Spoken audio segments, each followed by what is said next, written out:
Go. Yes, we are live in the Holy Grail Experience Facebook group. Welcome, Krishna. Thank to you. this first live interview that we plan to do together. I see everything is working. That's great. To just get really excited, to get everybody really excited, please share why you are doing all these things and writing a book, all this research. That's really important for you. Please share a little bit about yourself so everybody who doesn't know you yet can get to know you a little bit better. Okay. Oh, well, that's a very loaded. You just gave me rather a lot to cover. But the reason I'm writing the book, it's been sort of a lifelong journey that began about 25 years ago when I was in India, and many things were given to me or came to me about the life of Jesus, and I was not a Christian. I was on a different spiritual path. So it was sort of odd to suddenly have the whole Jesus phenomena just sort of land in my lap. But the stories just felt very familiar to me.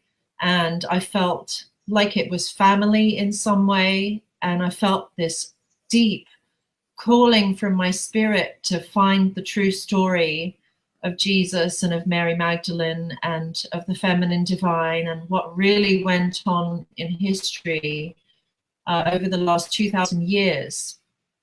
And as I went deeper and deeper into that, I came across so many things that were not jiving with what we've been told in society, in school, in church, by our families, in the media. So many things just didn't add up. And so I just felt so cool to get to the bottom of all of it. So I started writing the story about 20 years ago, actually. I started writing. And this, the book just kind of unfolded very organically, very naturally. And the further that I go into it, the deeper I go into the experiences of the Magdalene and of Jesus. Honestly, I'm utterly enthralled by the book. I feel like on many levels, I feel like I've been blessed with a vision of the book, where literally as I'm writing the chapters, the words on each page, I'm literally seeing, through my third eye, I'm literally seeing and viewing what's going on and what's being said, and I'm just translating it and writing it with these hands of mine here. So it's really, really magical for me, because while it's going on, I'm utterly enthralled. It's like watching a movie. It's like being in the Game of Thrones, where you're really watching, but it's not like a fable like Game of Thrones is. These are real life people of history. So it's even more enthralling. And you get to know these characters and you fall in love with them and you feel like they are your family, and you just, I can't let go of these people. They've just kind of clung to my soul in some amazing way. And I'm so grateful for it. I wouldn't have it any other way, because it's enlivening me in my spirit. It's giving me a sense of purpose. I feel like there's so many people since we started the community page. You can see we've just had so many people from all around the world just loving every one of my posts and really appreciating the things that I'm sharing and the first 2 chapters. And so it just makes all my work really, just incredibly worthwhile. It shows me that I'm on the right path and I'm doing what the Lord wants me to be doing. So I'm very driven, it's just coming from within. Yeah, I think everybody can feel that. And I think also when you're describing the way you're writing, you're seeing everything. And then if we look at all the comments from people that read the first and second chapter, the unedited version, you heard like people are really like there and kind of attending. So it's really like everything you see, you can also put it on paper, and that's really, really interesting and really excited for everybody to like go back into history and take another look around, right? And someone that like devoted her life and so many years on doing so much research, and now sharing that finally, right? How does it feel for you to like finally write this book after doing all this research, having all this conversation with different people, meeting people, asking questions? how does it feel for you to now finally? It is a very special moment, right? So how does it feel for you? I feel like it's been a lifetime of preparation, perhaps many lifetimes of preparation for this.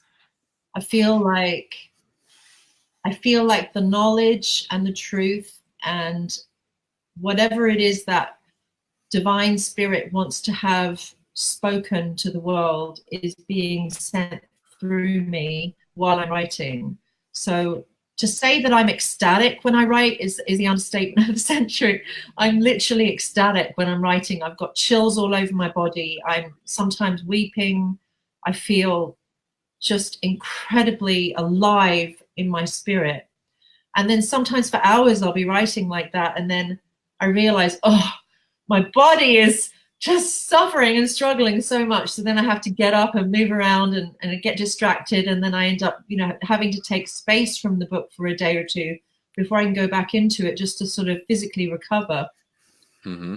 Channeling experience. So it's miraculous is what I'm going to say. I feel like this is my life work coming to its head. So it's the beginning of my life, if you like. It feels like a whole new section of my life at this point. Love that. So everybody knows, like, there are moments in life that you're like, okay, this is where I worked really hard for lots of challenges you had, and I'm really curious, like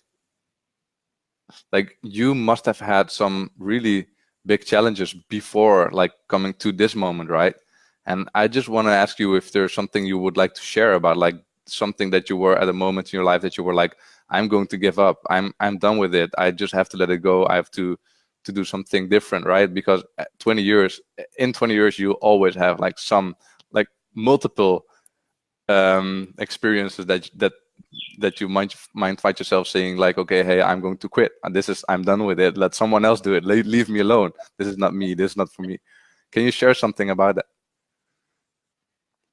Well, I never felt like I could quit the book because the book wouldn't let me quit. I felt like the divine, whatever the divine is for people, divine God and goddess would not let me give up on this book.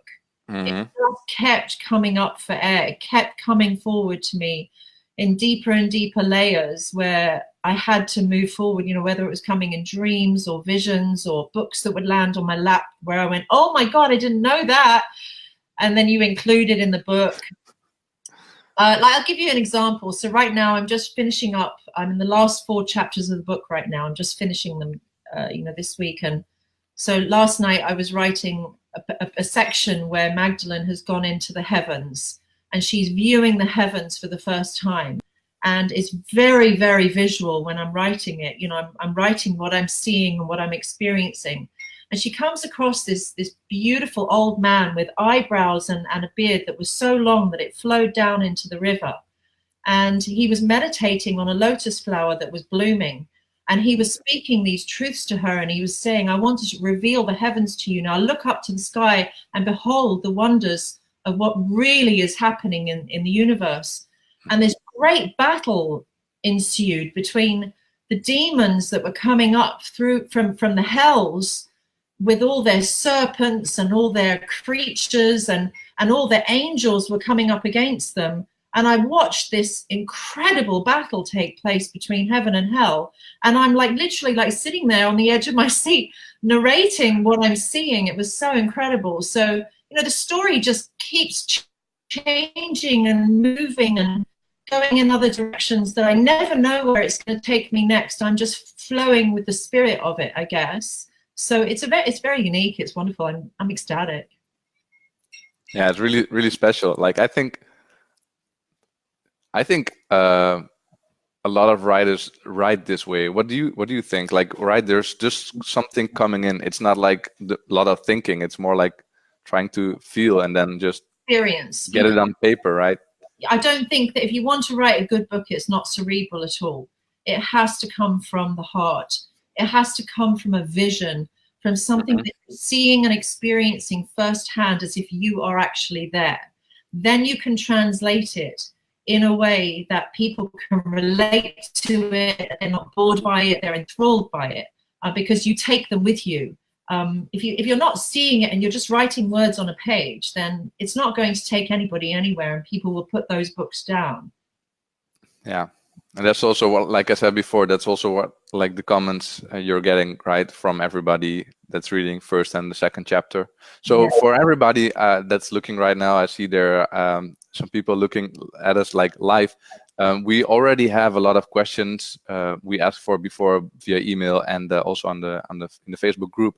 So I'm going to ask you some questions from people, but everybody who is here live right now, please, if you have some questions, this is your time to answer your to ask your questions and to get them answered, because Krishna has been doing like a research for like a lot of years. So if there's something that's like maybe doesn't feel right or something, and you want to get some more information, more in-depth information, please feel free to ask your questions, and we will try to answer all the questions that are coming in.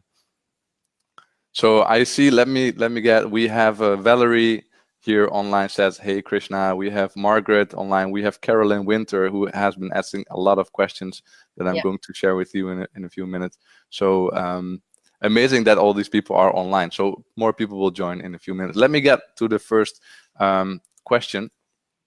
The first question I have here is about Mary Magdalene. And the question is like, what inspires you about Mary Magdalene? Because you wrote a book like from like her experience, right? So what inspires you when you write about it, and when you're seeing all these experiences? What inspires you that you're seeing from her? She's a fascinating woman in history. First of all, for any woman to be called publicly a prostitute for 2,000 years when one isn't a prostitute it's such a disgraceful thing to add to somebody's name when someone was perhaps one of the holiest women that walked the earth.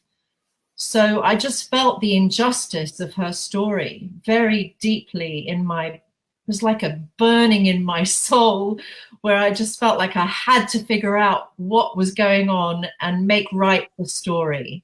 So it was a quest that I went on, I guess. And of course, in the uncovering of the Mary Magdalene story, there are many stories in history of women who were persecuted or wronged by history, which have been misrepresented. And Magdalene is the first for me. Therefore, I consider her the most important woman, because she is such a key player in the Jesus story. And still today, Jesus is the most famous Jewish man in history.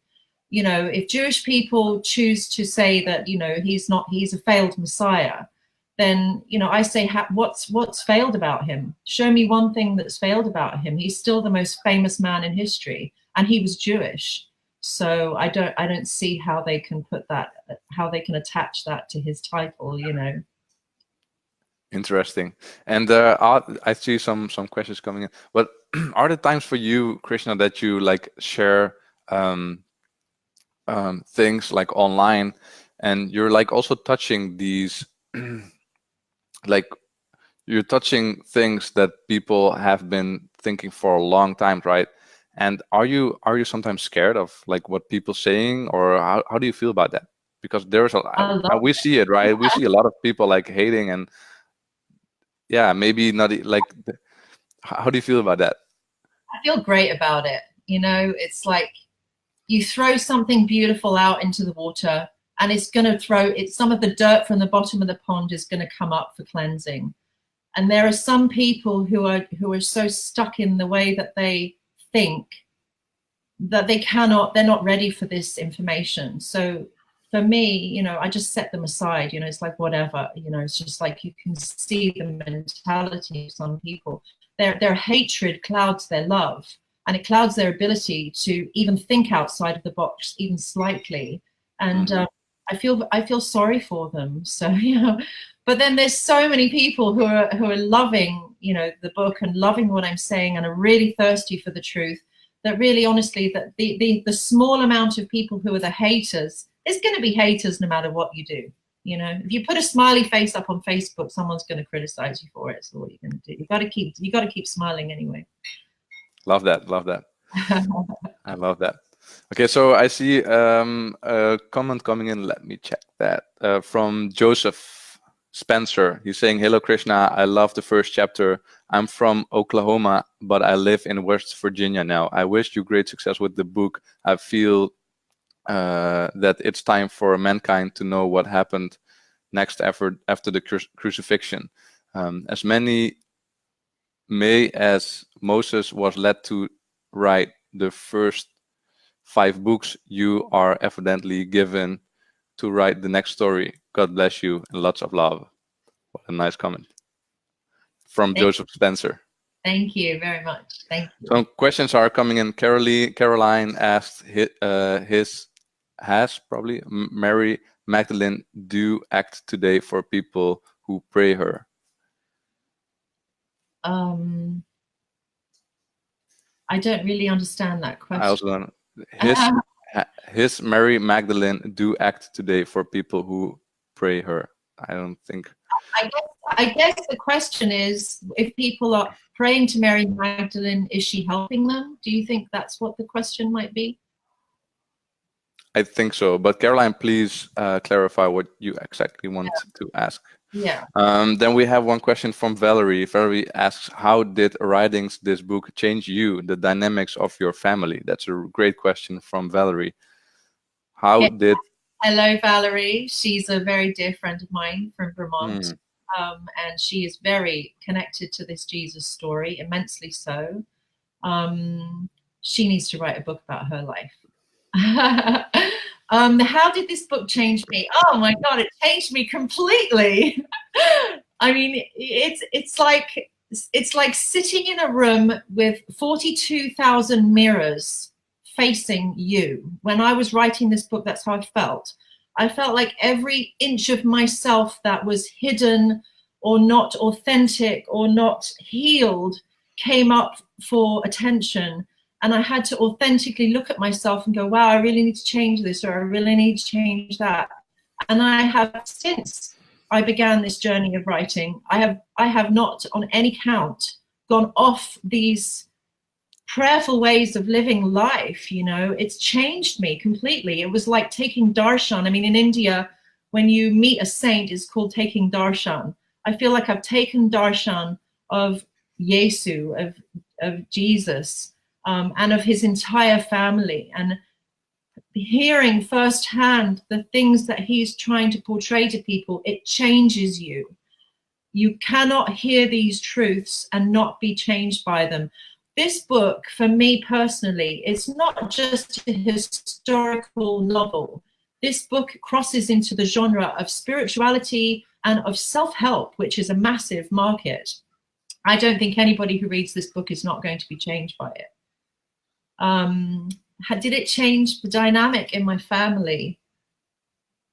Oh, well, I don't know if it's changed the dynamic in my family or not, but, you know, it's definitely, you know, I feel very tolerant of the difficulties that come up in family life, perhaps more so because of what I see them go through and how they handled it in their lives. Thank you for the question, Valerie. Great question. I love it. I love it. And then there's another question from Valerie, and she asked, can you explain the choice of the book cover? And I saw more people asking about why the fox, and you know, there are some details, and I think for you it's really specific and it's exactly what you wanted, right? So I would love to hear you explain this too. Well, the minute I saw it, I knew that was the book cover and the CD cover. It's painted by a fantastic artist in Los Angeles, Chi Yoshi. She does spiritual art. She uses the Magdalene a lot in her artwork.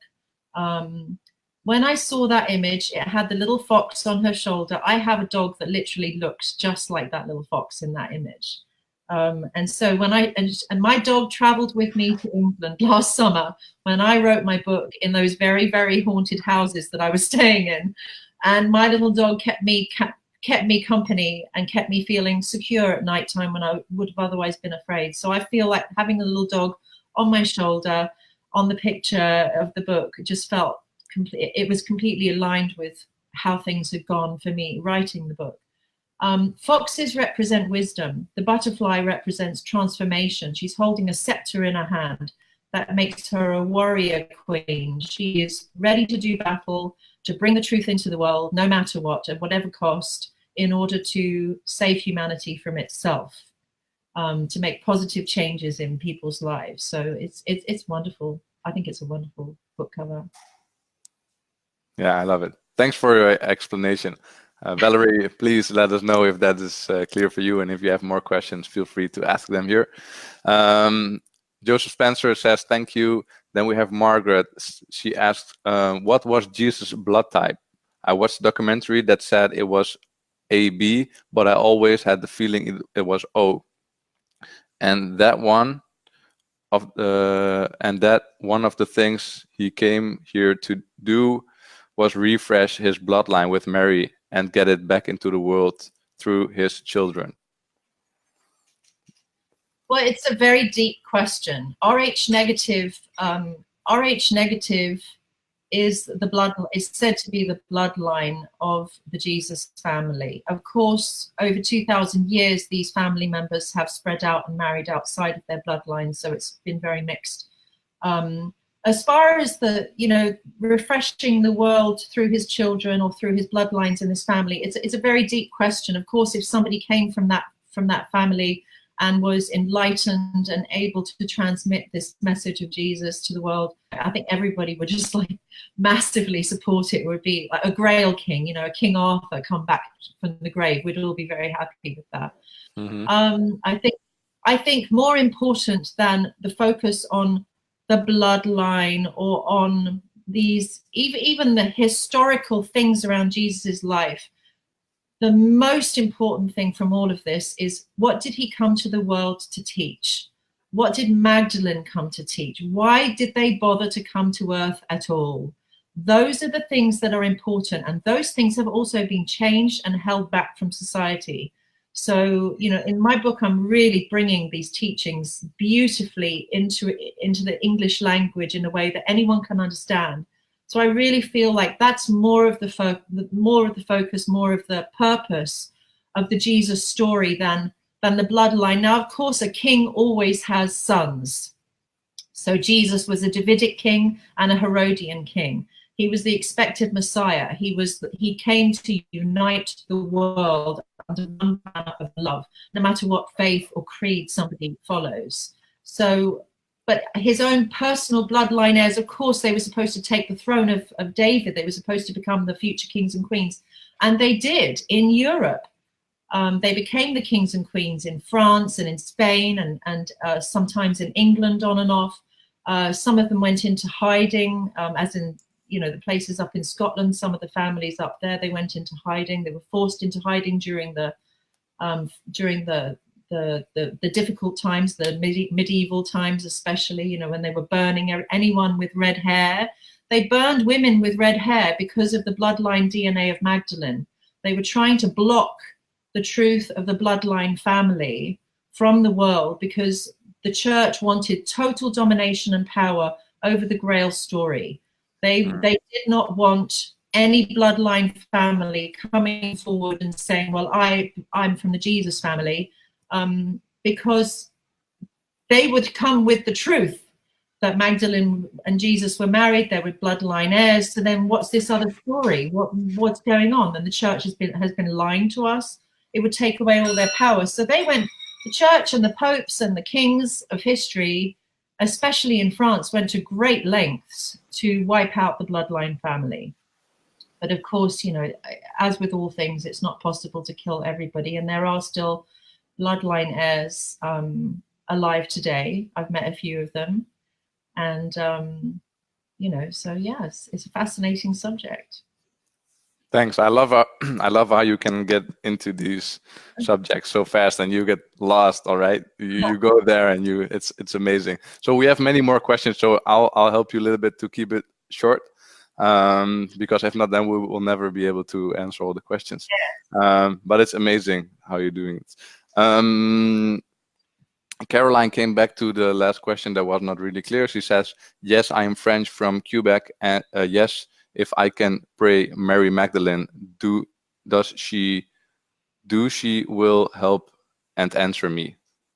So you were understanding that right? It's a huge question, because the nature of reincarnation is such that even the great saints in history, when they leave their bodies and they reincarnate into other worlds, into other lives, are they listening? This has been one of my questions. So I asked a friend of mine who is a saint in India, I asked him, what happens when people are praying to Mother Mary or to Mary Magdalene? They're praying with absolute sincerity to these deities. But what if those deities are already reincarnated back on earth or in other lifetimes? How are they then able to hear the prayers? Well, he answered very brilliantly. He said it doesn't matter where those specific people are hearing the prayers. The heavens, the angels and the gods, and by their sincere prayer and their sincere efforts, they're getting the benefit no matter what. So that's my answer. Nice. Love it. Love it. Love it. Then we have Valerie asking, does the Magdalene line touch the Black Madonna trail in France? Yes. Well, it's a very... Yes. I do actually really get into that in the book, Valerie. You're going to love it. There's a section where Jesus has survived the crucifixion. They have fled to France. And he is not satisfied just living a little country village life in the south of France with Magdalene and the kids and the family members. He needs more. He is the Messiah. So he yearns to go and search out for the lost tribes of Judea. And to do that, they must travel along the Silk Road. Along the Silk Road, they meet the Gypsies.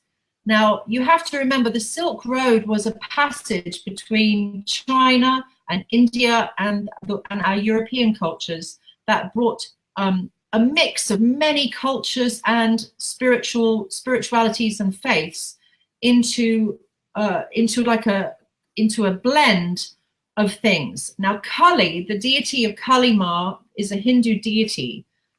She is a goddess who was worshipped by the Gypsies at that time. When Mary Magdalene traveled along the Gypsy trail with Jesus and their child Sarah, of course, Sarah by then was already about 13 years old when they traveled along the Gypsy trail. She loved the Gypsies, and she would go and dance in their tents to their drumming and their kirtans and their singing, and she would dance long into the night, you know, with the Gypsies. And they worshipped Kali, the black deity. Now, over history, it got blended in with the Magdalene story of her, you know, being the Black Madonna. It all got mixed in, just like so many other things did in history. But Sarah was not Kali Ma. Sarah was not black, although she was, of course, you know, from a Palestinian area, so she may have been darker skinned. She was not a servant. She was the daughter of John the Baptist and Mary Magdalene. Because Magdalene was first married to John the Baptist because Jesus was in India at that time. When Jesus returned, John the Baptist was then beheaded. And by Judaic law, when your husband dies, you are then married off to the eldest brother. And as we know, John the Baptist was a miracle child who had no siblings. So the first living relative, the eldest living male relative, was Jesus. So Magdalene would have by law been married to Jesus, who was the love of her life from childhood. So that's how they got connected. But the child Sarah was actually from John the Baptist. Perfect. I love it. Okay, so before I get into the next question, I would like to ask you to share about the book launch and everything, because probably most people that are looking right now pre-ordered your book, and I just wanted to give you some time to share your thoughts and everything that happened in the last few weeks, and yeah, so feel free. You know, it's been very exciting. I honestly am I'm quite overwhelmed by how many people are ordering the book and are so excited and so enthusiastic about it. We now have 13 book publishers who are interested in publishing us, which is just wonderful, because when we began on this journey, I had no publishers interested. So it's going great. We're very excited. Thank you. Perfect. Okay, then we have Yancy. I'm sorry, I hope I'll pronounce it right. Yancy, Krishna, this is so true. When truth is put out there, it can't be denied. Jesus spoke truth, and Magdalene was able to understand and explain it to others. And bless you for bringing this to society. Now I feel there is an awakening happening, and that is why so many people are now thirsting for this information. So that's Yancy. Yes, thank you. Then Valerie is coming back with another question. Having daughters and many woman friends, including me, close to your heart, do you now see or experience the divine feminine alive in your encounters more? How does her story touch men lives? Great story. Great question, Valerie. Of course, I am a goddess worshipper.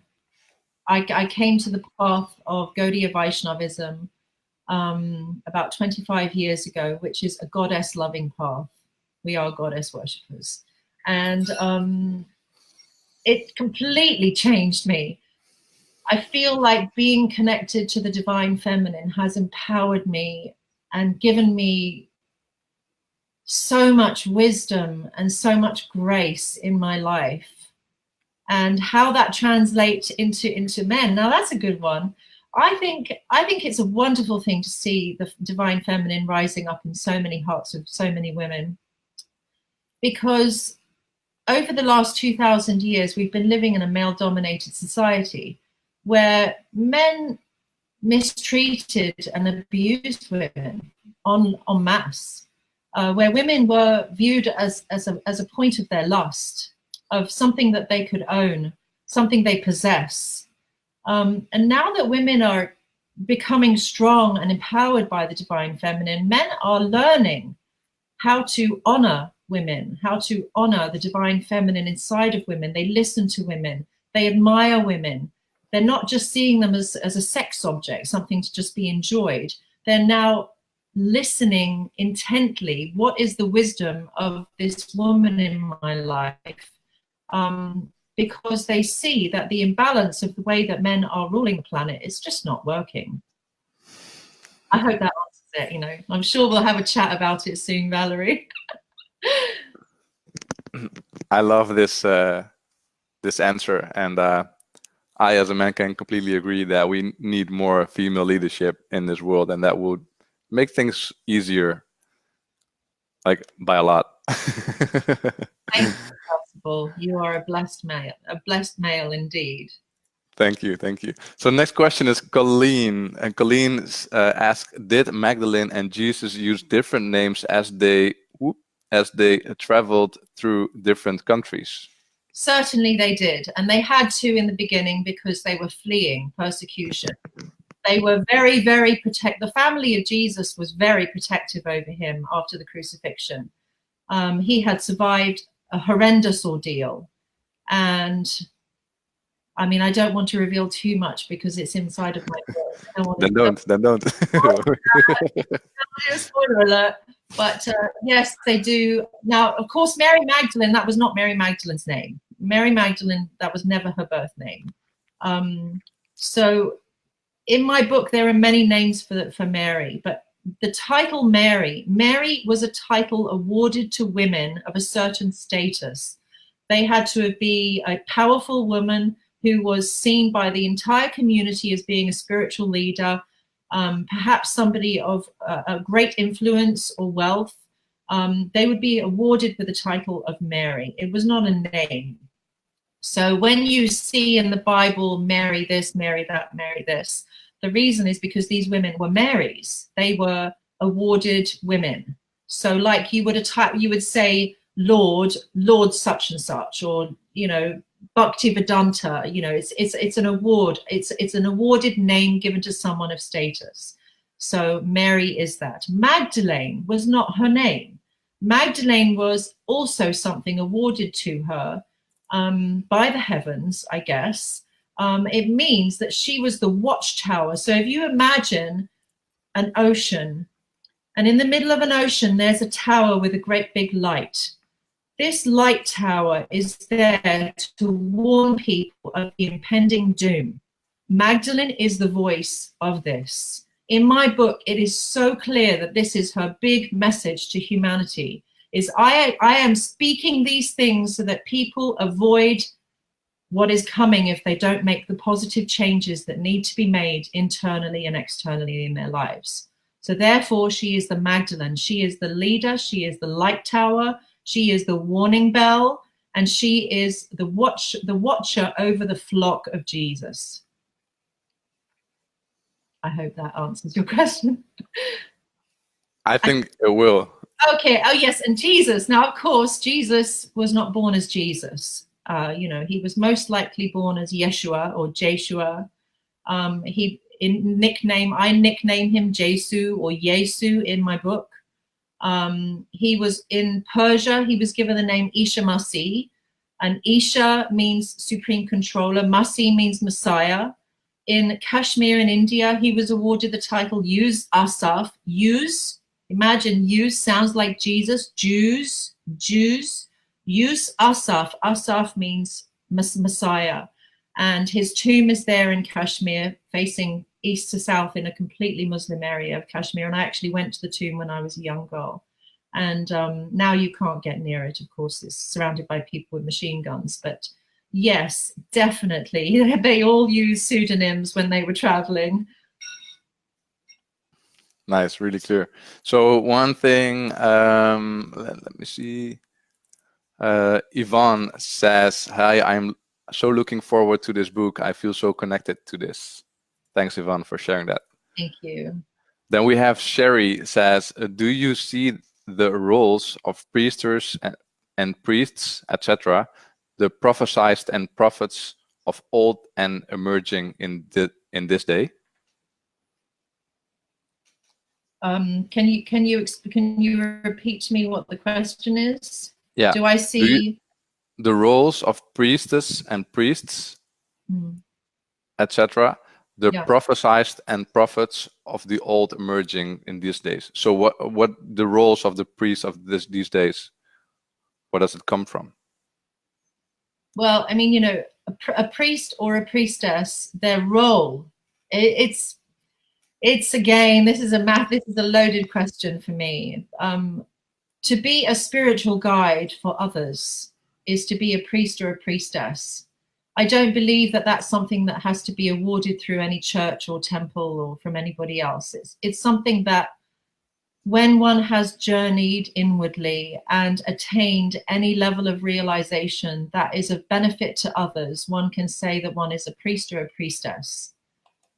It's not something where you have to artificially say, okay, I've now done this ritual, now my name is such and such, so now I'm a priestess. Or I went and took this seminary course, so now I'm a priestess. Because that's all cerebral, it's all external. What does it mean to be a guide for others? It means first you attain something for yourself, then you can help others. Otherwise, you can't help anyone. It's like blind leading the blind. Love that answer. Sherry, I hope that is clear for you. I'm sorry, I'm not a native English speaker, so I have my challenges with some sentences. I'm doing my best. Okay, so the next question is Valerie. Again, I know the name Sarah means princess. In the south of France, Sarah is considered to be the patron saint of the gypsies. Yes. Is Sarah part of the Hebraic royal family as is Mary of Magdalene? That's right. Absolutely. Yes. Okay. I just see this one question here that I just want to answer real quick. Oh, please do. Please do. It says, do you touch on her gospel in your book? I can't see who wrote it, but it's a great question. Thank you. Okay, Mary Magdalene's gospel and many of the Gnostic gospels, they're so beautiful. They're so rich in understanding the life of Jesus and the ministry of Jesus, because they have not been changed by language, by kings, by popes, or by church over 2,000 years of history. So therefore, we can get to a more realistic picture of who Jesus was and what he was trying to communicate. Yes, indeed. I have used all of the Gnostic Gospels within my book to give a very clear picture as to what it is Jesus is communicating with the world. The Gospel of Mary is so cryptic in places that, you know, for my mind, when I was reading it, and I've read many different versions of each of these gospels, they are cryptic, they are hard to follow, hard to understand, hard to take the teachings and churn it in your own soul and go, okay, I understand what they're saying, honestly. But somehow, by mercy of the Lord, I sat with Magdalene's gospel for many months, many years, and in dream time and in dream time and in my meditation, in my prayer time, it was given to me. I downloaded it, I wrote it, I sat there with Magdalene's gospel and I wrote her words and I filled in the bits that were missing, and it just gelled. It brought to life 2,000-year-old words in a way that everyone is going to understand. Whether it's exactly what Magdalene was saying, of course I can't claim to do that, but it certainly feels that way. It's going to be a real eye-opener for a lot of people. Amazing. That question was also from Valerie. She's on fire. Thanks for asking all these questions, Valerie. Then we have Joe says, hey, beautiful. I can't stay at work at the moment. Talk soon. Thanks, Joe, for sharing. Dave says, bless you, Krishna Rose, and your forthcoming book. Dave Roaster. Then we have Valerie asking, who was Joseph of Arimathea? Arimathea. Okay. Well, Joseph of Arimathea, of course, is one of those characters that there really isn't very much history to study. So it's kind of left a bit of a guessing game. For me personally, in my book, now Mary Magdalene was orphaned. Her mother died giving birth to her. So Magdalene, oh, it's such a sad and beautiful story. I'm going to just let everybody just read it. But Joseph, in my book, I have Joseph Arimathea be her uncle for many reasons, because her father has also passed on. So all three, her and her two siblings, are orphaned. Joseph Arimathea in my book is just this wonderful fatherly type figure who just comforts them and guides them and protects the Jesus family. He's always there, taking them and caring for them and serving them in a way that they need, that allows Jesus to be protected and allows him to fulfill his mission. He is so dedicated to helping Jesus fulfill his mission. It's his number one thing. And he's sort of like he's like a beautiful Santa Claus type character in my book. You will really learn to love him. But in my book, I happen to be Magdalene's uncle. It just felt very right. Awesome. Caroline Winder says, thank you for answering. Then we have Sherry says, thank you for answering my questions. I'm so very along the same lines. Blessed is your strength, belief, and love. I'm grateful. That is Sherry Blakeman. Then we have Colleen. So many thanks. So many like myself are magnetically drawn to you, Krishna Rose, and your mission. I feel this will awaken our own mission. Bless you. That's Colleen, Madonna. Bless you too. Thank you. Then Valerie is back with another question. Valerie asks, do you touch on a continued relationship with Jesus, Mother of the Blessed Mother? Oh, very much so. Mother Mary is a beautiful, beautiful figure in this book. Magdalene has a very special relationship with her. She never knew her own mother. So Mother Mary has loved Magdalene since she was a very small child and sees her as her daughter. She wanted Magdalene to marry Jesus from very young. Their bloodline families of David and Benjamin intermarried for centuries before these two people came to earth. So their betrothal happened when they were very, very young, Magdalene and Jesus. But when Jesus turned 13, he was taken to be with one of the kings, one of the three kings who came at his birth. And he was taken to a place called Jagannath Puri in India to go and complete his studies. to prepare for being the Messiah. So these are the missing years of Christ. And during that time, of course, is the time when Magdalene would have been married off. But Jesus was gone and nobody knew when he was going to return. So that's why Magdalene's father married her to Jesus's cousin, John the Baptist, at that time. But upon his death, of course, then she was married off to her love eventually. So it's quite the love story. Amazing. I can see it also in your eyes that you're going back through the story, because you're still writing the book, right? And now you get all these questions, and then you dive back into like what have you been doing for months. So amazing to see that. The characters in my book are people that everyone is just, you're going to love these characters. They're so beautiful. All of them are so special. And yes, Mother Mary Keys, she's a massive figure in the book. So for everyone who is also like joining this live session here and asking questions and listening to everything, feel free to also invite your friends. If you have people like family or friends that would also like to hear the story and what Krishna is writing about, feel free to invite all these people to this community, and let's just talk together. We're not like we're really open to any discussion, and we really would like to hear everybody share what their thoughts are, and Krishna will share her research and her thoughts. Indeed. So then I have a question that came through email, and that question is: some people say that Jesus was a failed Messiah. Were there many prophets who came and went before and after Jesus? So what is your evidence that he was indeed the expected Messiah? That's a great question.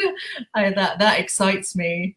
Well, what is the evidence that Jesus was the Messiah? The evidence is obvious, that 2,000 years later, he is still the most talked about man in history, the talked about Jewish man in history. He fulfilled the prophecies of the Romans and of the Jewish people. The people who say he's a failed Messiah, it's a difficult thing. I'm not going to try to convince somebody into believing that Jesus is the Messiah. There's enough people who believe him to be the Messiah that's all that counts. And those that don't, God bless them. But the evidence is he fulfilled all the prophecies, starting from his birth. He fulfilled all of his prophecies. And I go through that in the book in great detail. He was so hell-bent on, he wanted to tick every box and be that person, because he knew that he had to do that in order for his message to span the centuries. Therefore, he allowed them to crucify him, because if he hadn't have gone through that experience and raised himself from the dead, then people would have considered him to be a failed Messiah. Yes, there were so many failed Messiahs before him. I always feel sad and really kind of heartbroken to call someone a failed Messiah, because everyone should have the right to preach gloriously the glories of God in whatever faith that they're a part of.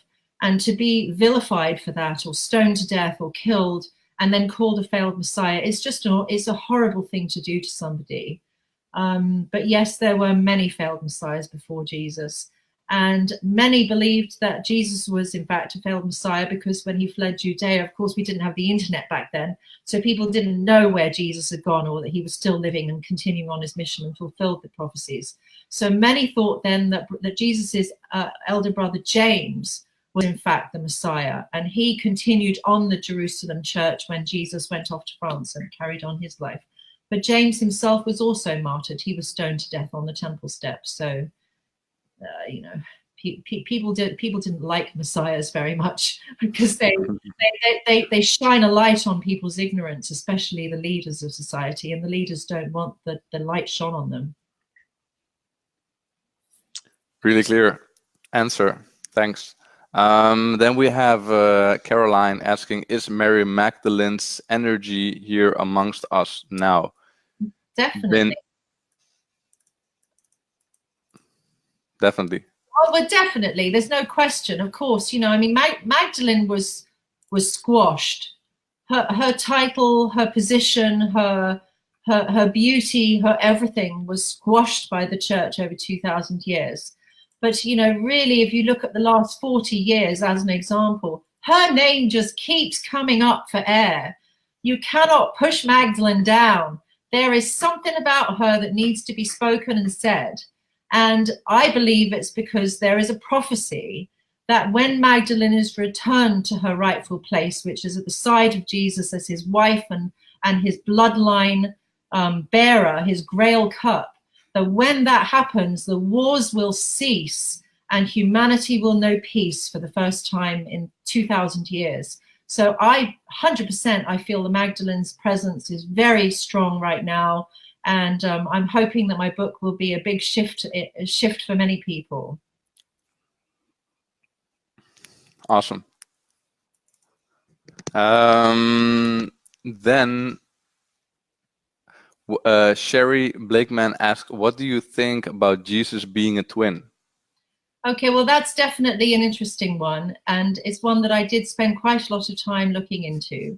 So what she's referring to here is the fact that Didymus Thomas, who was a follower of Jesus, Thomas, they also known as Doubting Thomas, looked very similar to Jesus and was very similar to Jesus in his personality.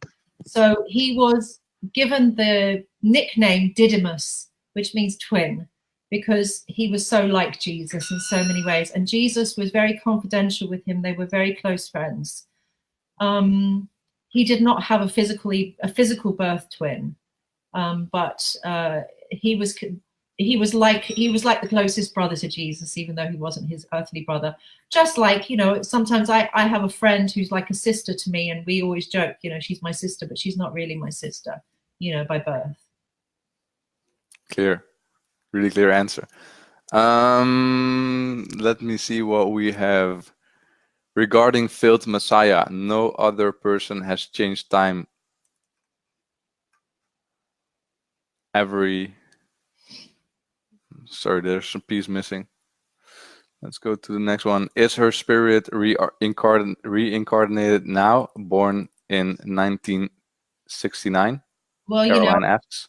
I hate to be the bearer of bad news, but I am not God. I cannot see who's taken birth and who has not taken birth on earth through all of the years. Do I feel that the family of Jesus is reincarnated on earth? 100% yes. I absolutely do believe it, and I know it to be true. I've had conversations with a very, very important personality, the Yuga Acharya of our age in India, who told me many years ago that Jesus has already reincarnated on earth.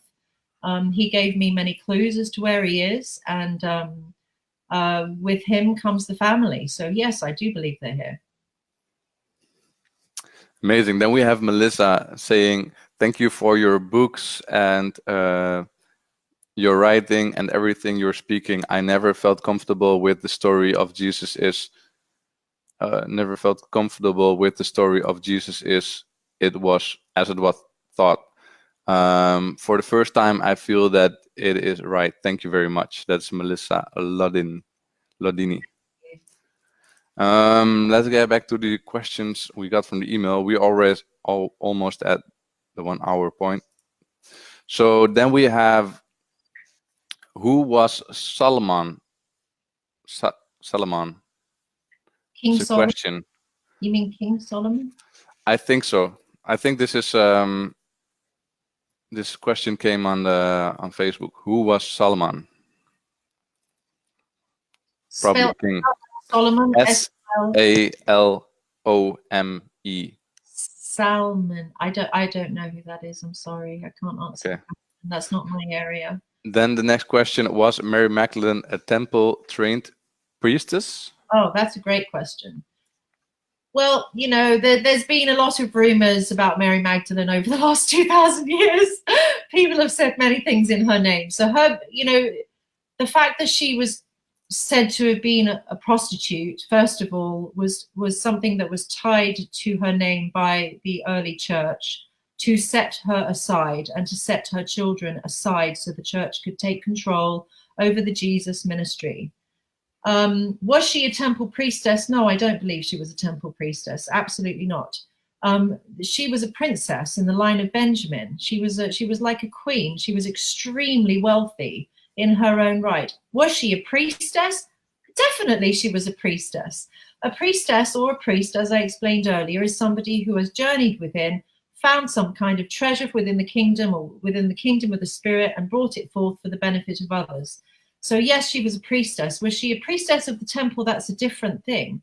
Being a priestess of the temple meant that you were basically a sexual, ritualistic priestess for the benefit of men. I do not believe that she was that, no. I love the way you answer the questions, Krishna. Really clear. Don't make any mistakes. Okay. Let me see what we have here is Salami. Salami. Ah, okay. There you go. Okay, Salami. Oh, you're going to love my book, whoever answered that question. That is Carolyn Winter. Salome was Jesus's sister. She was Mary's child, third child, Salome. In my book, Salome features in a major way.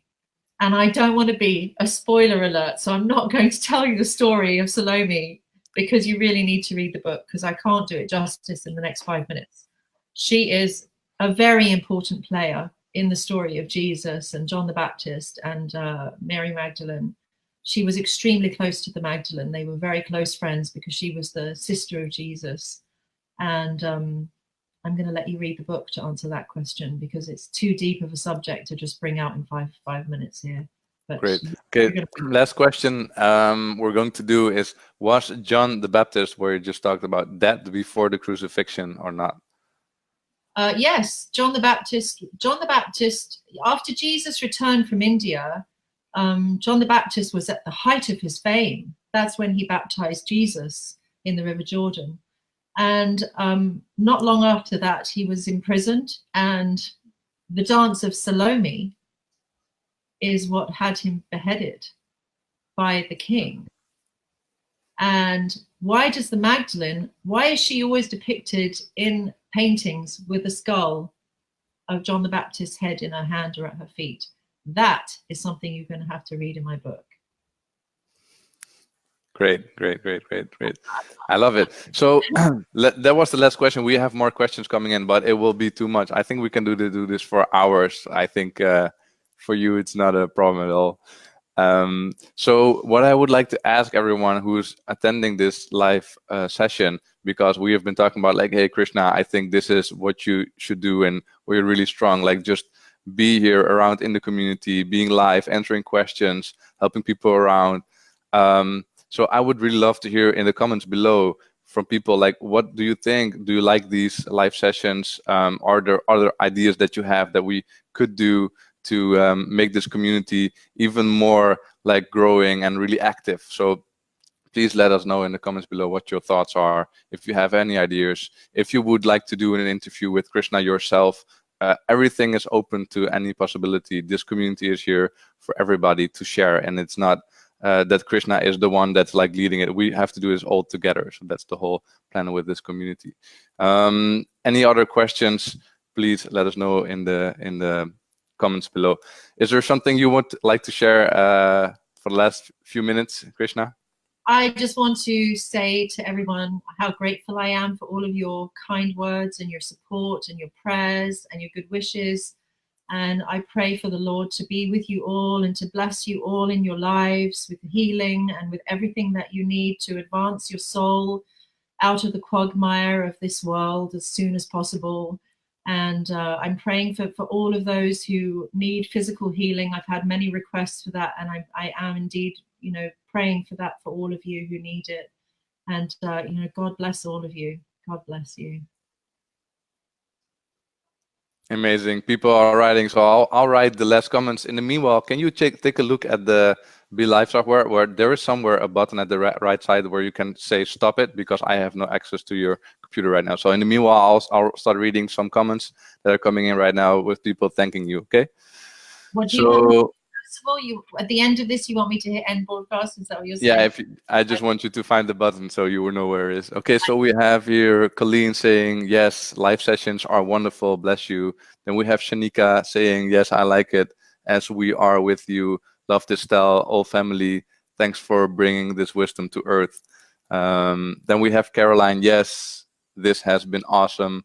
Mylene says, lovely to have listened to you, wonderful lady. Sherry says, much love and blessings, Krishna Rose. Then we have Melissa saying, thank you both for presenting this live. I can see a lot of what I read, but to be able to listen to the money session coming across from questions, I really have gotten so much out of it, and I look forward to more in the future. Thank you very much both, and blessings to you both. Melissa Lodeni. So that's it. Lovely. That was it for today. Thank you all so much for your participation and your great questions. I just love all of you so much. And to Percival, my host, thank you. Let's do it again. God bless all of you. Let's do it again. Thank you, Krishna, for doing this. And I wish you an amazing Saturday for today. Thank you. Click the button and then we will go offline. Okie dokie. Bye, everyone. Okay, bye-bye.